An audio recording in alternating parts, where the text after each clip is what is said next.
It's all fine. So, Kris, this is what you heard and I heard very recently, okay? Yes. We heard based on a video, right? This was a video that came out, right? Uh-huh. That there were going to be 60 burpees if you couldn't do the 10-foot wall or bender. There were going to be 60 burpees if you couldn't do twister, monkey, twister. And the swim would be 90 burpees and you could skip it, which is crazy, right? That changes the game. It's no longer a Spartan. Now it's like a mandatory obstacle completion, but not. I also saw something about 2 attempts allowed. You have to give 2 attempts and then you can do the burpee penalty, which sounds like it's not even just a one try. So I'm not really sure what's going on. But I've heard from Steve Hammond. All right. We've got the real news. Are you ready? Let's hear it. Should be the same as USA. Mandatory swim for age group and elite. Monkey in the middle is probably a penalty loop. If not, will be 30 burpees. There shouldn't be any surprises from the standard rules. That's a little disappointing. I thought it was going to be a more interesting race. But I wanted a little more clarity because he said probably a penalty loop. Yeah, it's a lot of probably and should be. Well, but again, that's the Spartan that we know and love. Now, my guess is sometime Friday night, an email will go out and or Saturday morning at the race. You'll know by the time the race starts. I think Saturday morning at the start line, we'll know for sure what's happening. I think that's where we're at. So you would have preferred the additional penalties, you're saying? Yeah. Well, yeah, I would. I mean, mixing it up, period. I'm a fan of that. If it makes it more difficult, I'm in for that. Yeah. I'm kind of down for whatever, but I think I've always been that way. So I may not be the one to have strong feelings one way or the other.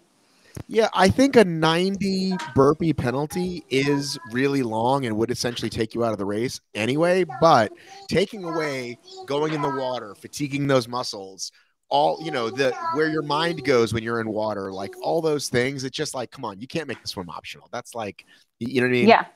Yeah. Because that's my thought too. Is now I'm hearing it's supposed to be cold there, so if it's cold, nobody wants to do the swim. 90 burpees is 90 burpees, but the swim can be really long too.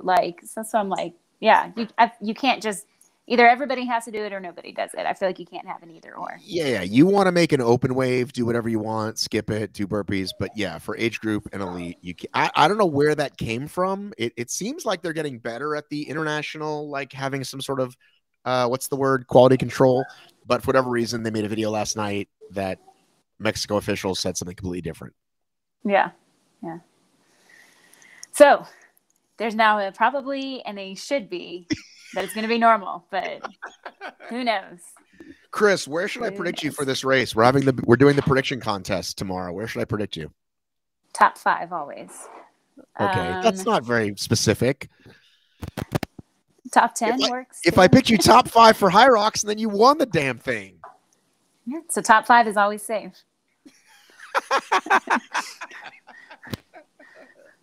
Do you know anything about these other competitors? Have you done any research? Do you know anything other than, Lindsay, Annie, Alex, the normal ones? Do you know any of these Mexican competitors? I know nothing. So, yeah, I know nothing. Part of me, I know, well, I think at Big Bear, there was a gal from Mexico that got 10th. Okay. That nobody really saw coming, and she did pretty well against, everybody at Big Bear. And then there's a girl that lives in somewhere in Texas, but she does a lot of Mexican races. Right. So she may be there. Okay. Other than that, I don't really know what the field is like down there. I do know this girl from Texas does a lot of Mexican races and does well. So I feel like she may be kind of at the top of the field, but I'm not familiar with who regularly races these or let me pull up. Expect to see at the top. Jack Bauer probably texted me something. Hang on. Jack Bauer, here we go. We've got so Maria Isabel Zamora Zarate. She does a lot of races. I know her name. Yes. That's the one that lives in Texas. Yeah, you should always be scared of anybody with 4 names, right? I just talked to Ida Matilda Ruben Steengard. She has 4 names. You should definitely watch out for her. She won't be at this race. She'll be at OCR Euro champs. So here's what's interesting. Do you know that you would not be allowed to compete in OCR Euro champs, but like she's gonna come and do Spartan North American champs maybe. Interesting. So the OCR Euro champs, that's not under the Spartan umbrella. That's its own thing. No, that's that World OCR thing. I think you can compete, and you have to be a citizen of that country. Or you can't win. I mean, I think you can go but not win any money. Isn't that interesting? Interesting. That is very interesting. It kind of makes sense, but it kind of doesn't. I guess like in the whole like Olympics umbrella thing, it sort of makes sense, but we're not really at that point, so it doesn't really make sense to me. What is your travel plan? I am leaving Colorado. I'm arriving in Mexico City at like noon on Friday. And then I believe it's like a 2.5 hour drive. We have an Airbnb that's 25-ish minutes from where we think the venue is. You're flying in?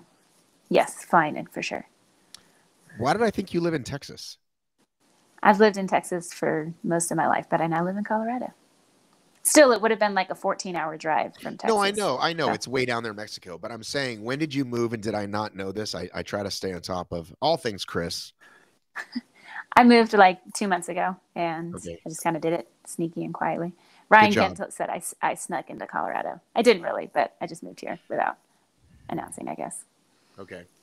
So have you looked at the elevation map? Are you excited? I'm excited. I haven't really looked into it a whole lot, but I'm excited because it's a race. Let's go. I don't really look at maps very much.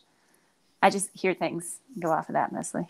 I'm the same way, but I'm also not at an elite level. Like, I like to be surprised and just like I don't like to look at the map and see like, oh, here's this.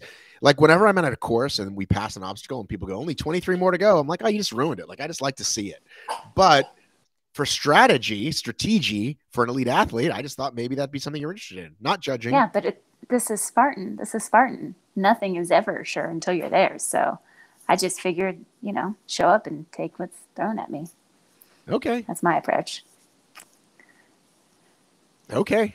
Is it the best approach? Maybe not, but it's working so far. It's apparently working. So when you did Big Bear, okay, where I last saw you, you weren't concerned about like second climb, third climb, any of that stuff? Like, you didn't pace yourself based on any of that? No, I did notice as I was walking into the venue that morning, I saw a map. And I saw that it looked like at the top was the mile marker 4. So that was the only thing I was kind of like, okay, I think we'll be climbing until about mile 4.